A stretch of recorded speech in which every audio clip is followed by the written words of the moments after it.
On this Friday night, Toronto fire crews are into their second evening battling that slow, stubborn blaze at a Scarborough rec center.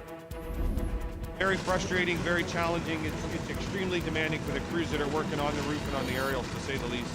The thickness of the roof, the layout of the building, and the cold weather all hampering efforts. Plus, a lot of things are undecided and will be talked about in their future meeting. Ryerson students still looking for answers after an emergency meeting into controversial student union expenses tonight. And if you and your local gas station are running on empty, you can blame the cold.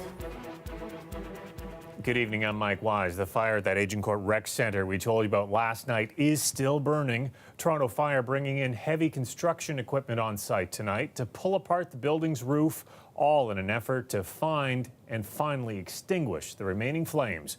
What is already clear, though, is that the community hub has been decimated. Chris Glover has the details. Despite all this icy wetness, a devious fire burns within the roof of the Agincourt Rec Center. I feel like sad, because it's important for the community. It is not much around this area, I just want to show you, give you an indication as to what we're dealing with. The fire chief showed off a piece of the roof to give people a sense of the unique all-night firefight. We're literally chasing fire across this roof and we just can't get at it. Icy conditions didn't help. Crews were forced to thaw out equipment, let alone themselves, on TTC shelter buses. The fire started around 4:30 yesterday afternoon and reached 5-alarm status at its peak. That's very busy time at that time, so there'd been a lot of people in there, so it's good no one was injured too. For 6 decades, Muriel Hughes has swam here. The fire didn't spread to the ice rinks, but the poolside suffered serious damage. I've gone to this community center all my life, and it's a very busy community center. It's a great loss to the community, basically. Absolutely. So it's one thing to see it on TV, but it's very sad, The people who were using the center at the time, including people who were in the pool in their bathing suits, got out safely. The mayor anticipates the city will pay the $5 million deductible to fix the center, and then insurance will cover the rest. The city now has a team dedicated to relocating the roughly 3,000 registrations for its winter programming. We're looking at space in some of our other facilities, some of our shared facilities, to see if there's a possibility to actually move some of those programs. But they're full too, probably. Some maybe. We're looking to wherever. The blaze reportedly started in the building's mechanical room, but Toronto Fire says it's still investigating the origin and the cause. And even today, the fire persisted. So for the first time ever, police drones flew overhead hunting for stubborn hotspots. The fact that we have heat signatures now from the thermal imaging cameras on the drones lets us make good sound tactical decisions. The fire marshal is here investigating alongside Toronto Fire, and once they figure out what caused this devastating fire, the real hard work begins as they try to fix up this vital facility. Chris Glover, CBC News, Toronto. A new development in the Bruce MacArthur case tonight. A Toronto police officer is expected to be charged with 2 counts of professional misconduct in connection with the investigation into the serial killer. Sergeant Paul Gauthier is set to appear at a tribunal next week on charges of insubordination and neglect of duty under the Police Services Act. MacArthur pleaded guilty on Tuesday to killing 8 men, many with ties to Toronto's gay village, all between 2010 and 2017. Police questioned and then released MacArthur sometime between 2014 and 2017 after a man reported he'd been strangled by him. That knowledge later prompted the Toronto Police Professional Standards Unit to launch an internal investigation into the matter. In a statement, Gauthier's lawyer says he conducted a proper investigation and fully documented the arrest of MacArthur, making the information available to all other investigators involved. Well, police are asking for help identifying a man who tried to blow up a law office in Vaughan. Now, you can see video footage showing the man grabbing 4 jerry cans. He breaks the office's front door, then tosses them in. Then he flings an object in and rushes back as the area lights up. Police say this happened on January 7th around 2 in the morning in the area of Rutherford Road and Highway 400. The suspect used stolen license plates, officers say. Anyone with information is asked to call York Regional Police. Well, hundreds of Ryerson University students are demanding answers after attending an emergency meeting tonight held by their student union's board of directors. The student union is accused of improperly spending $250,000 worth of students' money. Our Adrian Chung joins us from Ryerson University, where the meeting has ended this evening. So, Adrian, what did we learn? Well, Mike, the major takeaway here is that a financial audit has been ordered to look into Ryerson Student Union's finances. Now, media weren't allowed into that meeting room, but the students that we spoke to said that they are leaving with more questions than answers tonight. Now, a few hundred students lined up to get inside that meeting room. At one point, they were chanting, "Let us in," because it started quite late. And this all came after the eye-opener. That's the student newspaper. They broke the story. Allegations of student union execs spending $250,000 of student money. And those credit card statements show that money being spent at bars, at nightclubs, at the LCBO, Airbnbs even. And the RSU president, Ram Ganesh, is being accused of spending much of that money. He refused to attend the meeting, saying that he fears for his safety. Now, that $250,000 was not really discussed in the meeting tonight, and that has left students fuming. You look at what all the receipts had to say, and you don't understand it, right? Why is he spending money at an LCBO? There's really no reason why alcohol should be at a student event, right? Like, why are they paying for that when if there is alcohol at student events, we pay for it, right? Honestly, it was a whole lot of nothing, in my opinion. I think it was one of those situations where it was just very scripted. Their responses were very scripted. A lot of, I don't know. Now, Adrian, as you mentioned, this is broken by student journalists there. You spoke to some of them who were behind this story. What have they told you about how the campus is reacting to all this? Well, they say that students are still very much in the dark over this, that the campus is up in arms about this kind of spending, and they are wanting the execs to be held to account. Here are the reporters for a part of our interview on how the campus has changed this week. I think that the overall mood of students on campus has been that they have a lot of questions. Certainly, we've seen a lot of social media reaction on Facebook, especially I think here at Ryerson, of students posting memes and jokes, but also raising real concerns about these numbers and asking more questions. Now, Ryerson University is also demanding answers, but they also released a statement this week saying that Ryerson University itself and the Students' Union, well, they're two separate corporate entities, and therefore they are limited to what they can force the union to reveal. Mike, I'll send it back to you. All right. Thank you, Adrian.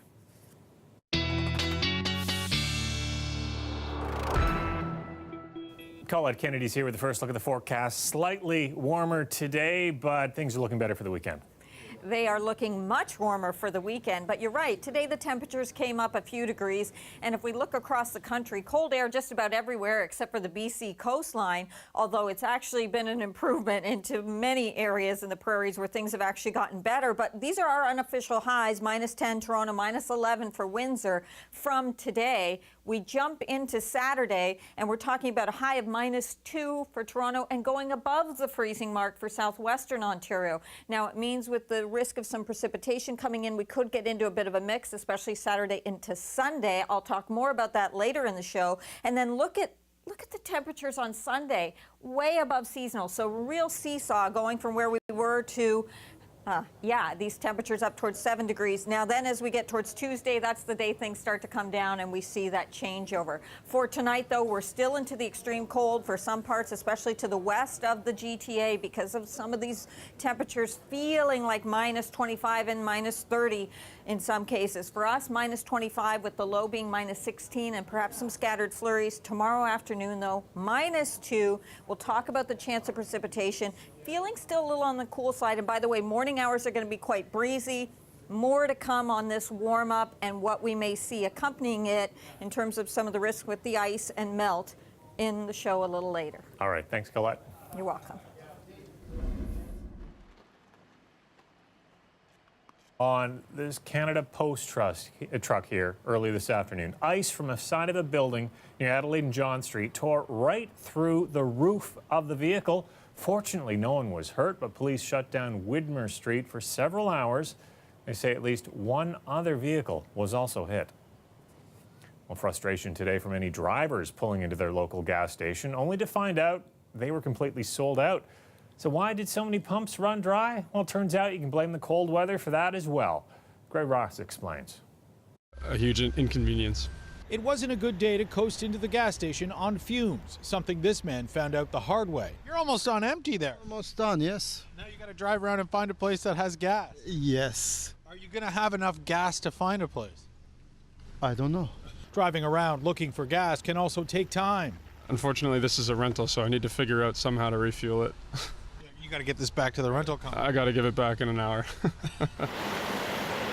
It cost this taxi driver business. He spent the first part of his shift looking for a place to fill up. I need it because without gas I can't drive, I can't work. It created frustration and confusion for many, but the good news is it won't last. It's a temporary problem, which I think can best be resolved by people not panicking. Dan McTeague from GasBuddy.com says all of the dry gas stations in the GTA are not the result of a gas shortage. There's no shortage at refineries. There's no shortage at the terminal. The pipelines are working quite well. McTeague says it's because of delivery delays created by the snowstorm earlier this week. We've seen transportation trucks not be able to get product to gas stations. In the meantime, reservoirs have gone, to empty. These things normally work themselves out slowly, gradually, but surely. You're likely to see by midpoint next week, this really won't be much of an issue as vehicles are able to catch up, provided there is no more inclement weather. Greg Ross, CBC News, Toronto. After the break, we sit down with Health Minister Christine Elliott to talk about the government's proposed changes to Ontario's healthcare system. That's coming up.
After a few days of confusion over the future of full-day kindergarten in Ontario, the PCs are trying to set the record straight.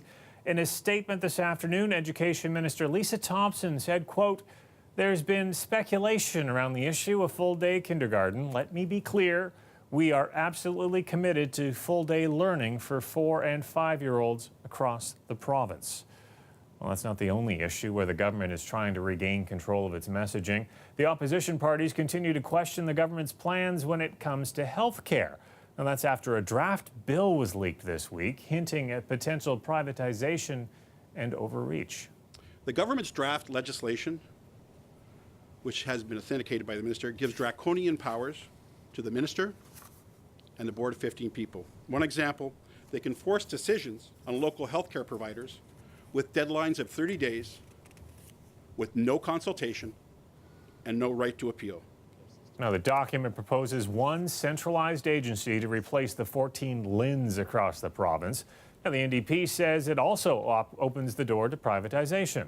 Andrea Horvath spoke about that on Metro Morning today. Part of the legislation allows then the LHIN or this super agency to contract out a whole list of public health services, and nowhere in that piece of the legislation does it say that those entities that are contracted have to be not-for-profit or public. Well, to get some clarity on this, our Queen's Park reporter Mike Crawley sat down with the health minister today. He asked Christine Elliott about that draft bill and the possibility of opening up the healthcare system to privatization. What we're looking at is making sure that we strengthen our publicly funded healthcare system so that people will pay for their services with their OHIP card, and that you won't be able to skip the line by going elsewhere for services. We want to make sure that everyone in Ontario receives excellent quality, publicly funded healthcare services. I know this was only draft legislation, but it obviously means the government is at least considering the idea of a super agency to oversee the whole health system. How does creating this one big super agency to be the big bureaucracy managing the healthcare system, how's that going to make care any better for patients? Well, it's not finalized. Drafts are drafts, and that's what appeared yesterday. We're still consulting with people. We want to make sure that we get this right. We're still going to listen to regional voices, and we want to make sure that at the bottom line, there's more frontline care services for people. That's what's most important, is to make sure that people get the care they need, because right now we know that there are over 32,000 people in Ontario who are waiting to get into a long-term care home. We've got 1,200 people every day in Ontario in hospitals across the province receiving health care in hallways and storage rooms and so on. And we have thousands of people waiting for mental health and addiction care, sometimes being told they have to wait up to a year for services. And to a parent that has a child who's expressed suicidal thoughts, that's not acceptable. We need to change that. That's what the people of Ontario expect and deserve. Okay, so to be able to do that, you have to find some savings somewhere, given the fiscal situation. So do you have a sense that creating the super agency and eliminating some of the layers of bureaucracy between the government and the frontline providers, is there a target of how much money that could save and that money would be put into the health system? We are looking at the way we do everything within the Ministry of Health, and that there are ways that we can modernize our system and still achieve those efficiencies while still putting more money into frontline care. If you've spent time behind bars, finding a job afterwards might be a challenge. But some of the employees who work here were hired because of their past. I'm Talia Ricci. Coming up, we'll show you around Toronto's new prison-themed pop-up.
The weather update is brought to you by Train Extreme Conditions Testing. It's hard to stop a train, really hard. Train, the most reliable heating and cooling brand.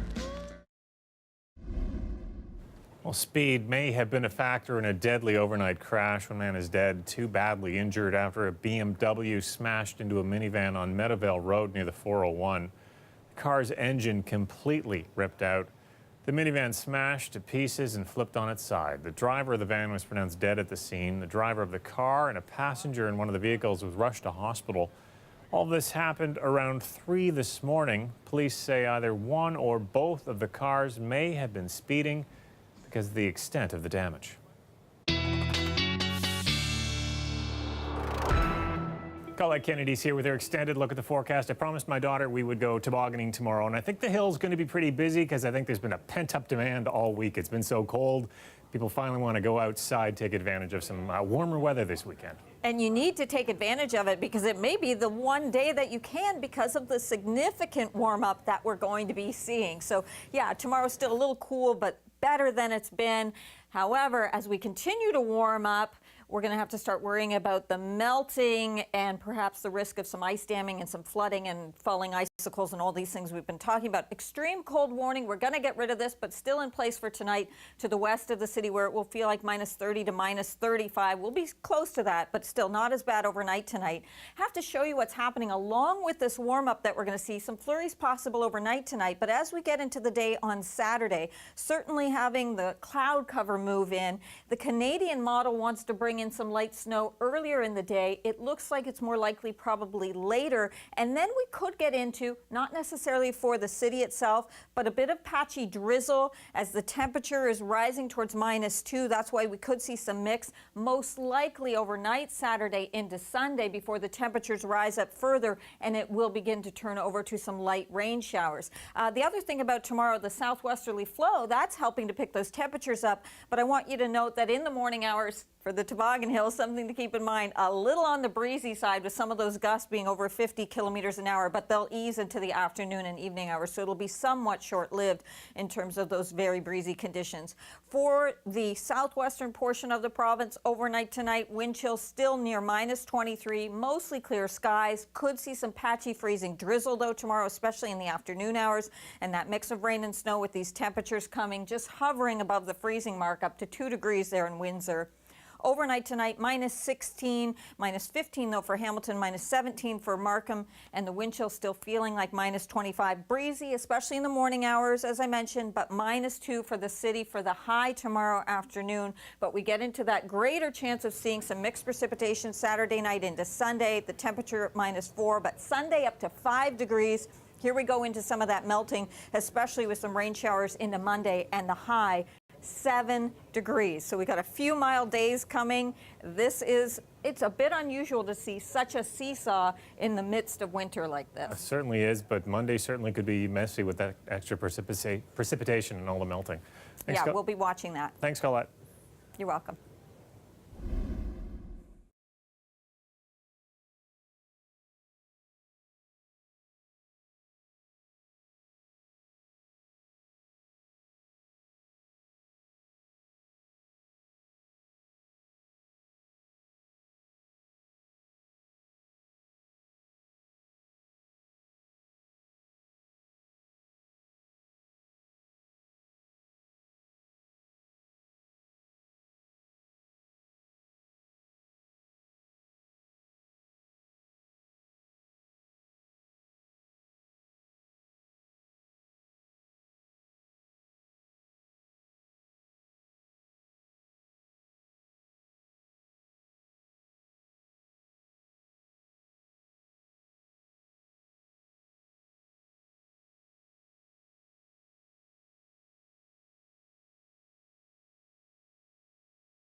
A new pop-up shop in Yorkville is serving sandwiches, side dishes, and second chances. Club Fed is a prison-themed restaurant that also employs former convicts.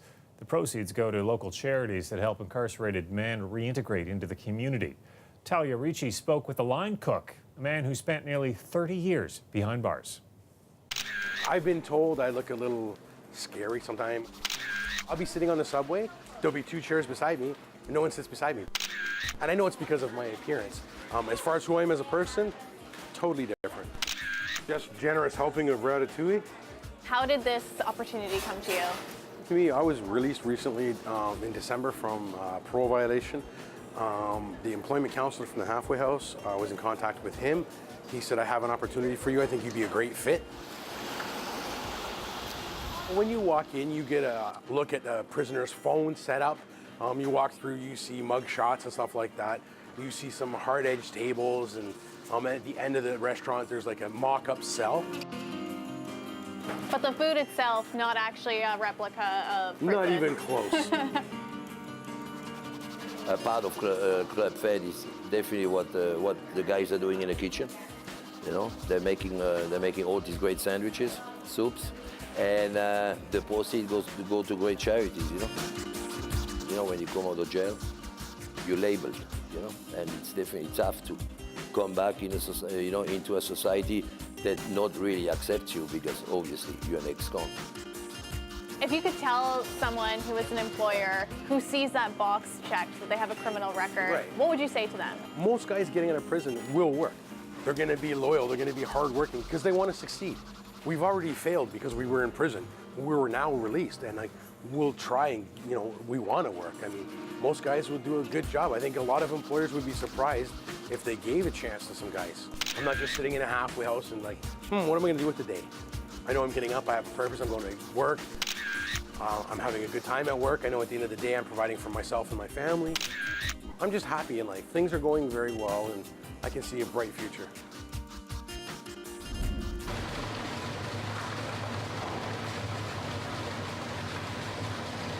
Well, this is at the Toronto Zoo now, and it's getting into the Super Bowl spirit. It's Kindia, the 12-year-old pygmy hippo, making her prediction for who will win on Sunday. If you see on the top, it looks like the Los Angeles Rams will be the winners, at least according to the hippo. The prediction was decided by the first leaf she took a bite out of. You got to pick somehow, right? Well, that's our newscast for tonight. Before we go, the great snow bear belly button mystery has been solved. Now, you may have seen this on our website. It's been one of the top stories on CBC.ca this week. A mysterious bear drawn in the snow on the Lachine Canal in Montreal. The problem is no one could figure out how the belly button was produced. Did they jump? Did they drop something? We don't know. It led to much speculation online, but we contacted the artist behind it, and we now know how it was pulled off. No spoilers here, though. You can go online to find the answer on the website. I'll see you again on Monday night. Good night.